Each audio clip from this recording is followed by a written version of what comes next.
The shuttle docked with a gentle hiss of equalizing pressure. Dr. Chen straightened her jacket, a custom-designed blend of formal Earth diplomacy and subtle defensive technology.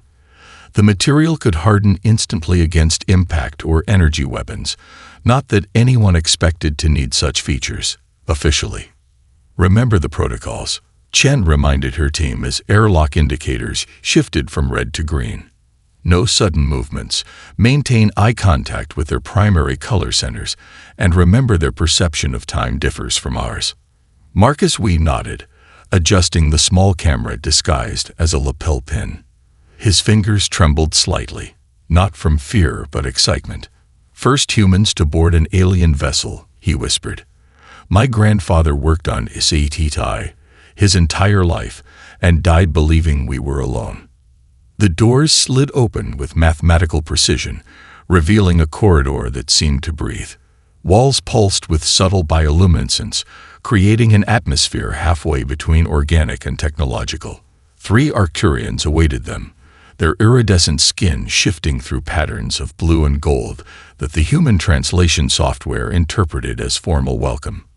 We receive Earth delegation with appreciation curiosity, came the translated voice through the team's earpieces.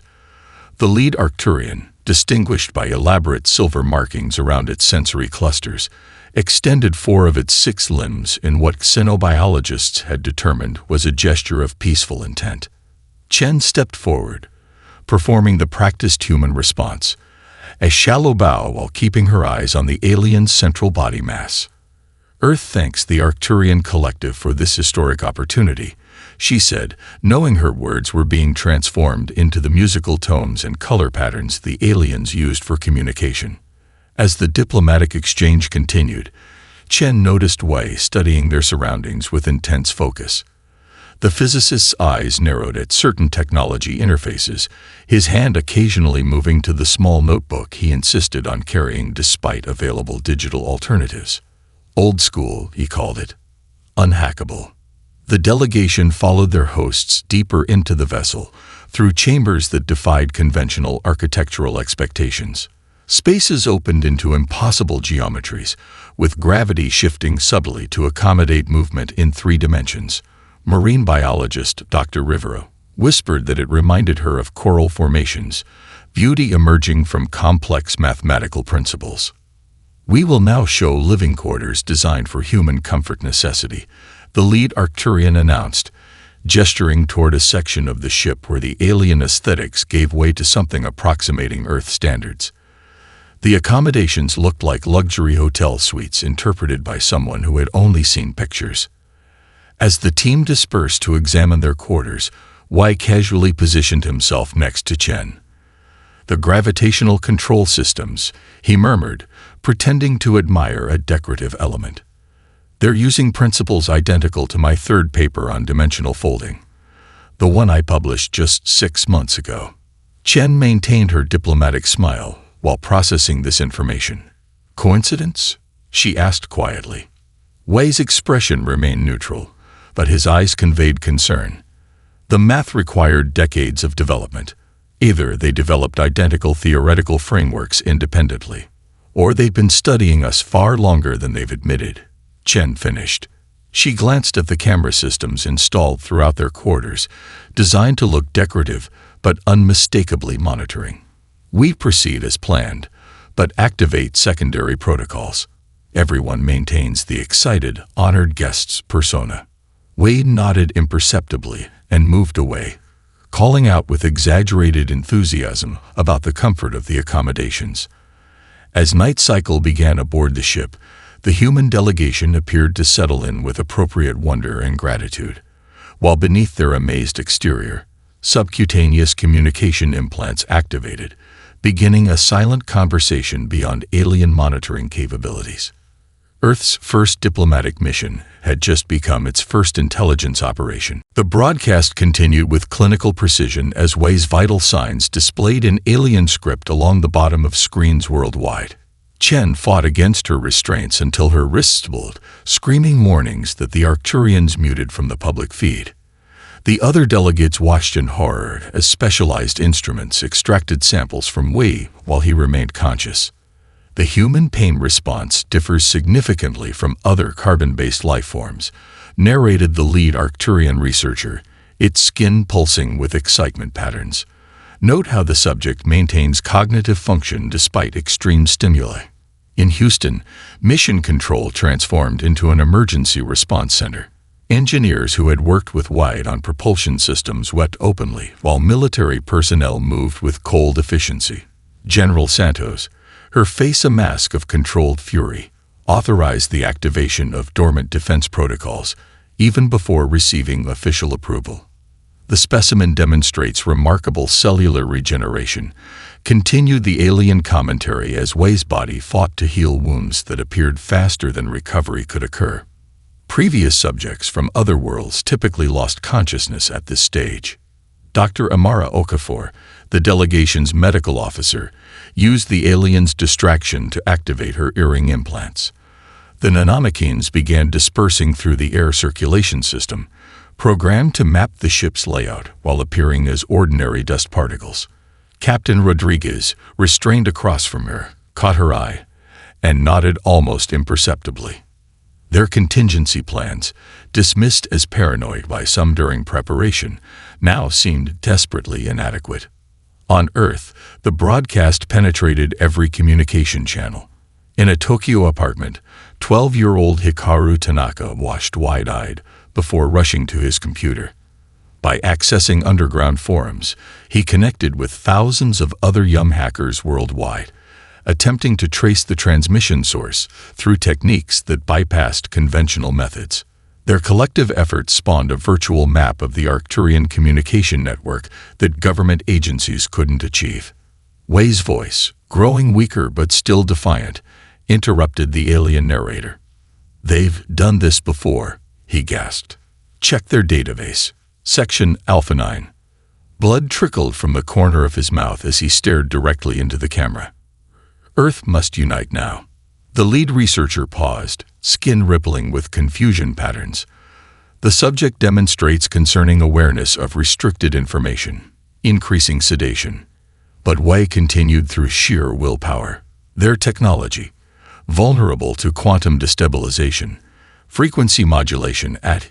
His words became slurred as additional drugs entered his system, but Earth's scientists frantically recorded every syllable. In the White House Situation Room, the president watched in silence as military advisors presented activation codes for weapons systems whose existence had been kept from all but the highest clearance levels. Systems developed after the Roswell incident and subsequent recoveries. Technological insurance policies against this exact scenario. Wei's monitored heartbeat began to falter. The Arcturian researcher leaned closer, skin shifting to analytical patterns. Subject approaching termination threshold. Final cellular response measurement commencing. Chen's restraints suddenly loosened, a glitch in the ship's systems caused by Okafor's nanomachines finding their first target. She lunged toward Wei, but was immediately recaptured by Arcturian guards. Their momentary confusion revealed something crucial. They hadn't expected resistance at this stage. Previous species had been too shocked to react. As Wei's life signs faded, his gaze locked with Chen's across the laboratory. His lips moved in what viewers initially thought was a grimace of pain, but linguistics experts later confirmed was a clear message. Activate Prometheus. Wei's heartbeat flatlined as billions of humans experienced the same emotion simultaneously. Murderous rage focused with laser precision on the Arcturian collective. Colonel Ramirez entered the mountain facility beneath Cheyenne Mountain through biometric scanners that had been updated with technology reverse-engineered from recovered alien artifacts. The central command room hummed with activity as personnel in unmarked uniforms monitored global response metrics. Screens displayed real-time data from civilian populations worldwide. Grief index measurements, mobilization rates, resource allocation initiatives that had appeared spontaneously within hours of Wei's death. Status report, Ramirez demanded, her voice steady despite having not slept since the broadcast began. Major Patel looked up from his station. Prometheus infrastructure at 87% activation, sir. Citizen participation exceeding projections by 43%. Ramirez nodded, allowing herself a moment of grim satisfaction. The Prometheus Protocol had been designed as a last resort, a distributed defense network that operated on principles of mass participation rather than centralized control. It leveraged humanity's greatest strength, adaptability through chaos. "And the Arcturians?" she asked, still broadcasting educational commentary about human physiology. "They've moved on to analyzing brain tissue samples." Patel's voice cracked slightly. They appeared genuinely confused by diplomatic backchannels, demanding Wei's remains and the release of other delegates. On the main screen, civilian response metrics continued climbing. In Kenya, marathon runners had formed messenger networks to carry information to villages without electronic communication. Brazilian rainforest scientists converted research stations into signal amplifiers. Australian Aboriginal communities used ancient smoke signal techniques to relay information beyond surveillance capabilities. "The aliens expected us to beg," Ramirez said quietly. Previous species likely pleaded for mercy. 17 minutes ago, they offered technology exchange as compensation, reported communications officer Lee. Specifically medical regeneration techniques that would benefit humanity collectively despite individual sacrifice. The room fell silent. Then Ramirez spoke with cold precision. "Activate secondary response phase. Authorization Sierra. Echo 9. Deep beneath the Antarctic ice, thermal reactors increased output. The heat signature, visible from orbit as a perfect circle, served as a signal to submarine commanders patrolling dark ocean trenches. Within their vessels, weapons officers unwrapped sealed orders and entered launch sequences for missiles containing no explosive payloads, only specialized electromagnetic pulse generators designed to target specific communication frequencies. In orbit, seemingly ordinary weather satellites rotated new equipment into position. NASA engineers, working with knowledge gleaned from decades of secret research, had built these systems under the guise of atmospheric monitoring. Now they prepared to demonstrate humanity's understanding of dimensional physics, knowledge the Arcturians believed was centuries beyond Earth's capability. Meanwhile, in suburban homes across the planet, ordinary citizens participated in ways they didn't fully comprehend. When teenagers shared specific video clips of the broadcast, they unknowingly helped distributed computing systems analyze Arcturian visual patterns. When office workers adjusted their work screens to recommended eye comfort settings, they aligned private computers into a planet-wide sensor array. At the United Nations emergency session, the Chinese delegate stood to address the assembly. "We propose immediate implementation of the Shanghai Protocol." The room erupted in shocked whispers. Few diplomats had clearance to know this contingency existed. It had been developed in secret by nations typically at odds with one another, united by the common understanding that humanity needed emergency consensus mechanisms for extraterrestrial contact scenarios. As unanimous approval came with unprecedented speed, Ramirez received the authorization she needed. Her finger hovered over the final activation control as she whispered words that would soon become Earth's unified battle cry. "Remember Wei." Captain Rodriguez pressed his back against the curved wall of the alien corridor, his prosthetic leg humming with barely audible vibrations as its internal systems reconfigured. What appeared to be standard military-issue titanium alloy contained a network of programmable matter, microscopic machines that could reshape themselves for various functions. The Arcturians had scanned it during their initial security check, but their technology hadn't detected the quantum-shielded core. "Detention block is 20 meters ahead," Dr. Okafor whispered, checking the three-dimensional map projected onto her contact lens. Her nanomechans had mapped nearly 40% of the mothership's layout. 2 guards, possibly more inside. Rodriguez nodded. "Singh, status update on life support systems." Dr. Singh's fingers moved in practiced patterns across her translator device, which she had subtly modified during their months aboard. Oxygen levels dropping in sectors 7 through 12. Most Arcturians relocating to upper decks as programmed. They believe it's a malfunction in their atmospheric regulators. Chen's voice came through their subdermal communicators, devices implanted beneath their fingernails that transmitted vibrations through bone rather than sound waves. Strike Team, proceed with extraction. Central Team has reached Communication Hub access point. We move in synchronized formation in 3 minutes. On Earth, Admiral Jackson stood on the bridge of the U.S. Leviathan as it completed its transformation sequence. What had appeared to be an Ohio-class submarine now revealed its true nature: ablative armor plates sliding into position as propulsion systems reconfigured from maritime to aerospace capability. Similar transformations occurred across Earth's oceans as vessels concealed for decades emerged from their watery hiding places. All stations reporting ready, Admiral, announced his executive officer.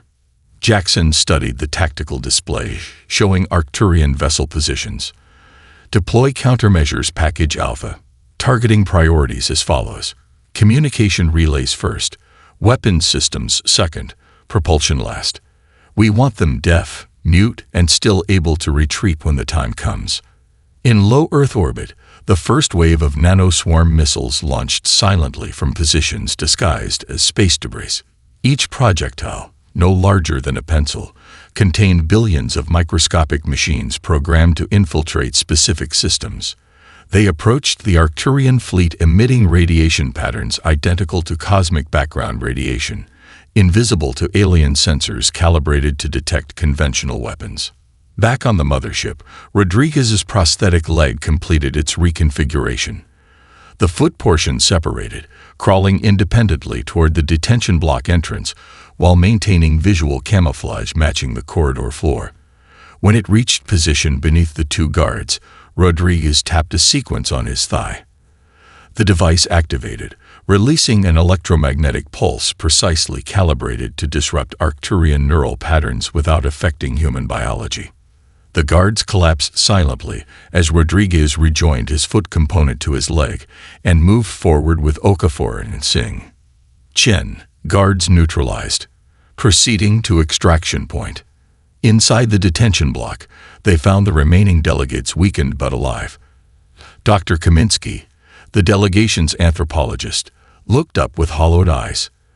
They were preparing us for the next broadcast.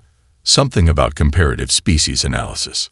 Not anymore, Okafor said firmly, administering medical nanites to stabilize the weakest delegates.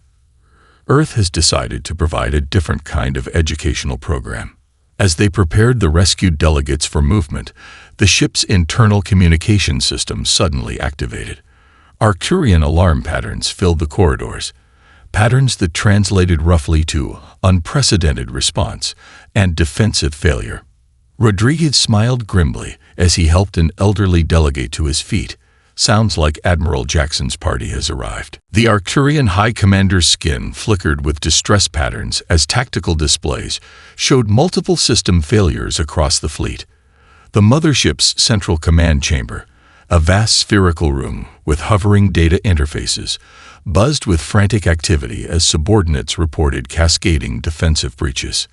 Impossible, the commander hissed in the Arcturian harmonic language. Their technological capability was assessed at Level 3.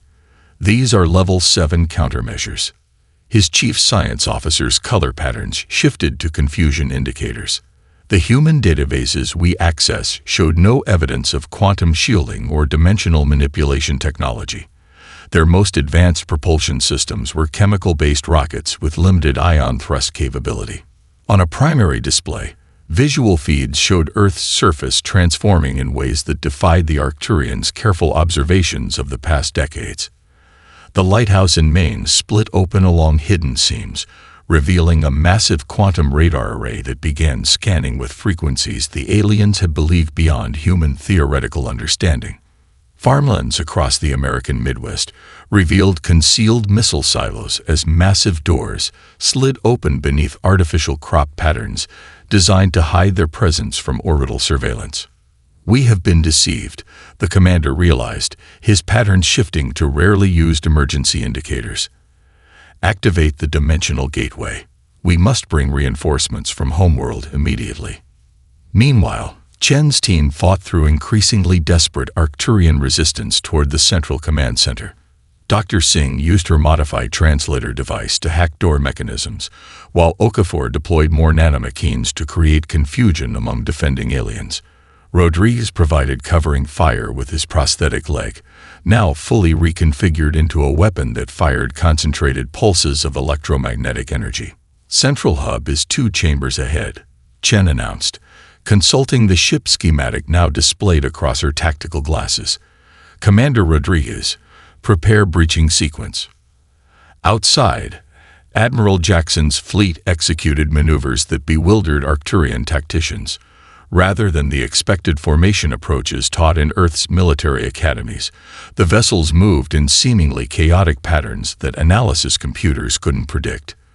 What the aliens couldn't understand was that the attack formations were based on ancient naval warfare techniques from Earth's pre-digital age, strategies developed by admirals who relied on instinct rather than computation.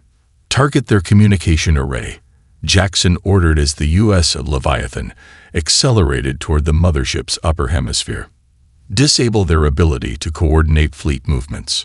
A previously hidden weapon system emerged from the vessel's hull, a parabolic dish that emitted no energy until activation. When it fired, it released no visible beam or conventional projectile. Instead, it transmitted a precisely modulated frequency derived from Dr. Wei's theoretical work on quantum entanglement disruption. The Arcturian communication array, dependent on artificial quantum entanglement, suddenly lost coherence. Inside the mothership, the High Commander watched in horror as contact with the fleet fractured. Activate emergency protocols. Deploy hunter-seeker drones. But before the order could be implemented, the command center doors slid open unexpectedly. Chen stood in the doorway, flanked by Rodriguez and the rescued delegates. Behind them, Singh had her hands on a disabled Arcturian control panel, her fingers moving across alien interfaces with practiced familiarity. "High Commander," Chen said calmly, her translator converting her words into Arcturian harmonic patterns that conveyed absolute authority. "Your experiment on humanity has concluded. Now ours begins."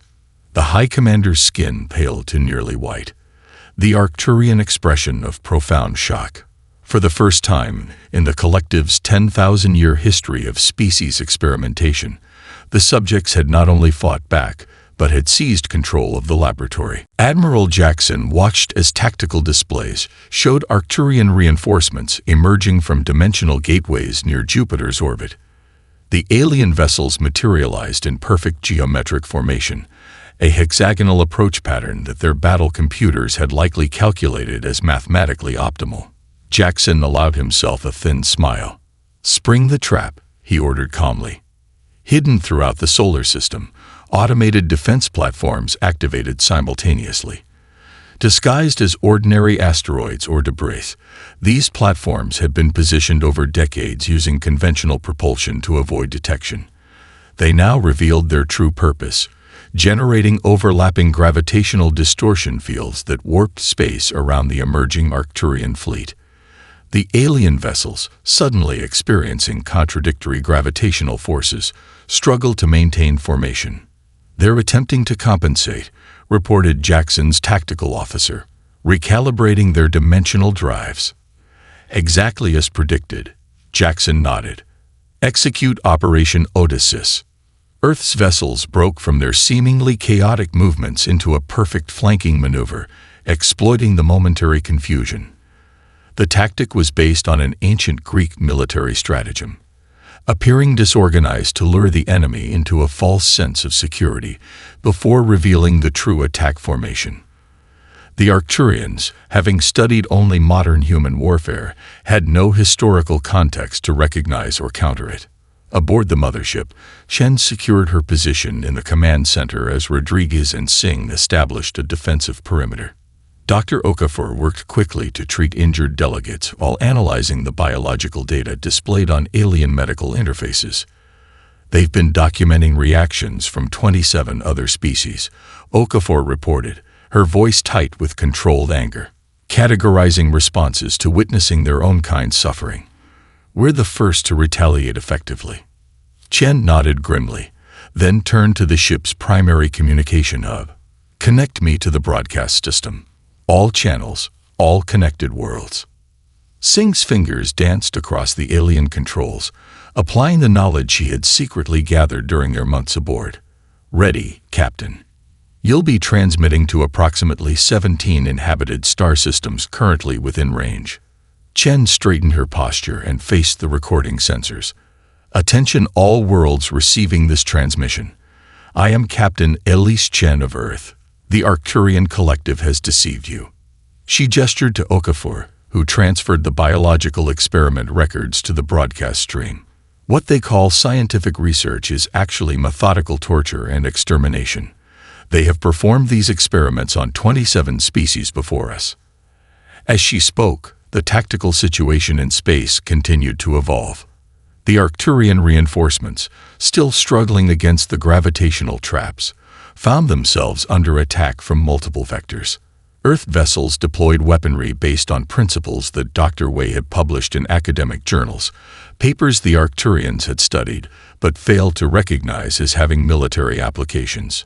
For too long, the collective has harvested knowledge and genetic material from worlds they deemed inferior. Chen continued, her voice reaching across interstellar distances.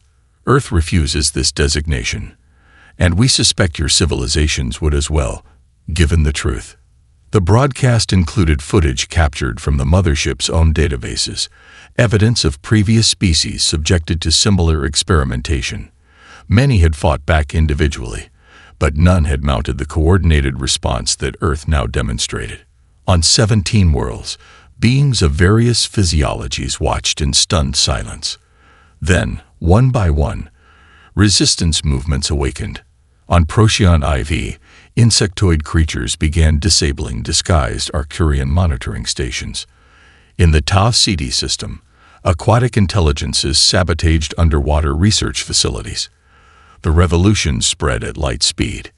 Back in Earth orbit, Admiral Jackson received confirmation of the broadcast's success. Phase 1 complete, he reported to Unified Command.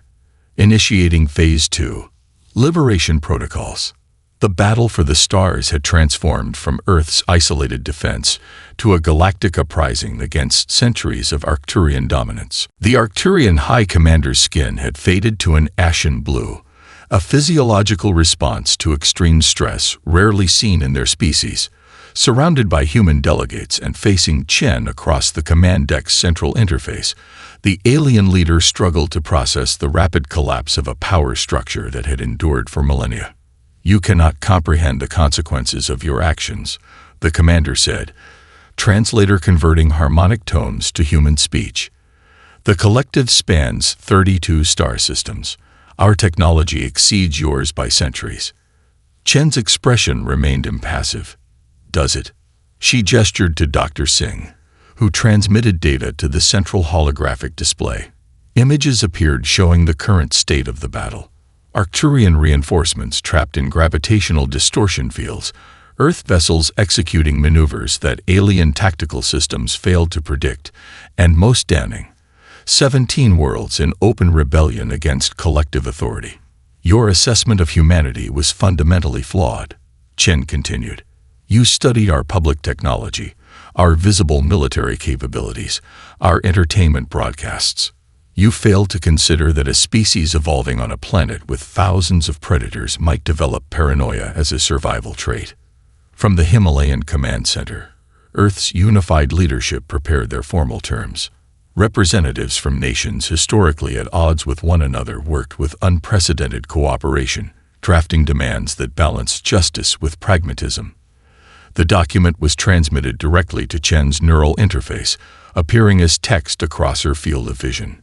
"Here are our terms," she said, voice carrying the weight of 8 billion humans' collective resolve. "Complete withdrawal of all Arcturian forces from the Sol system within 72 hours.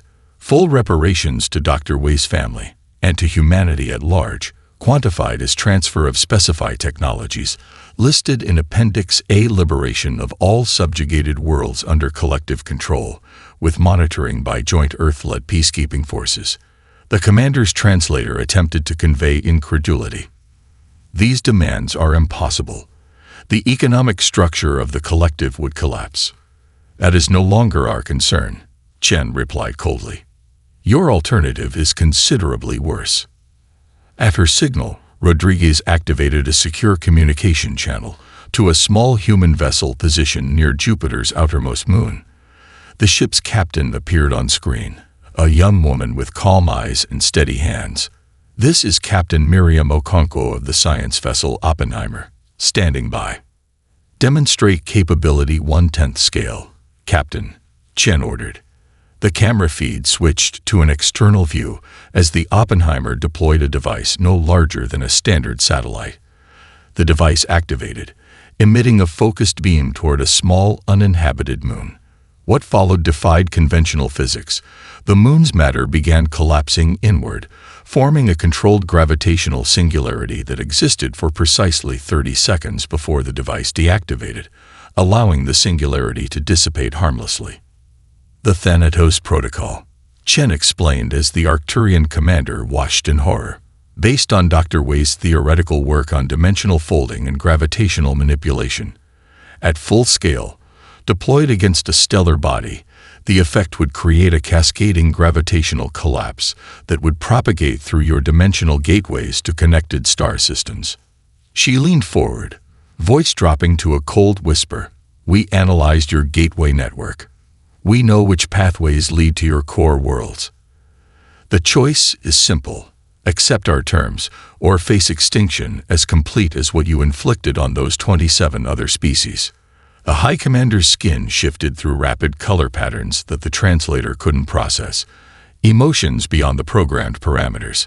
When the alien finally spoke, the words came slowly. How? You were primitive, predictable, manageable. Chen's eyes reflected the cold emptiness of space as she answered. You killed one of us on camera and expected the rest to cower. Instead, you awakened a planet of apex predators who had been preparing for this day since we first looked up at the stars and wondered if we were alone. 1 year later, Ambassador Chen stood at the center of the Grand Assembly Chamber aboard Wei's Vigil. The space station, formerly the Arcturian mothership, now orbited Earth as a symbol of humanity's emergence onto the galactic stage. Representatives from 32 species filled the circular chamber, their diverse physiologies accommodated by specialized environmental interfaces. Many were former subjects of Arcturian experimentation. Others were newly contacted civilizations seeking protection from similar threats. The first annual gathering of the Galactic Concord is now in session, Chen announced, her voice translated simultaneously into 27 different communication forms. Let us begin by observing a moment of remembrance for those lost to Arcturian experimentation. A flame ignited in the chamber center, a quantum fire that burned without fuel, based on principles Dr. Wei had theorized in his final research paper. The assembled delegates lowered their heads, tentacles, sensory clusters, or whatever passed for respectful postures in their respective biologies. In the observation gallery, Admiral Jackson watched alongside Rodriguez, now General Rodriguez, and head of Earth's new interstellar defense force. Hard to believe it's only been a year, Jackson said quietly. Harder to believe we didn't annihilate them completely. Rodriguez replied, his gaze falling on the Arcturian observers seated in a designated area. Their once proud delegation now wore simple gray coverings, their empire dismantled, their technology distributed among former subject worlds. Chen argued persuasively that extinction would make us no better than them. Jackson noted, the Concord needs the reminder of what happens when power goes unchecked. Below, the ceremony continued as Chen recognized newly liberated worlds. The aquatic Cetians, the crystalline Proximas, the gaseous Tau entities, all had witnessed humanity's defense of Earth and subsequent refusal to simply replace the Arcturians as galactic conquerors. Earth protects had become the unofficial motto of human diplomatic corps, now spread across 17 star systems, helping former subject species rebuild. Military analysts had argued for establishing human dominance, while technological advantage remained. but Earth's unified leadership had chosen a different path. Dr. Okafor approached Chen as the formal proceedings concluded, carrying a data crystal containing her latest research.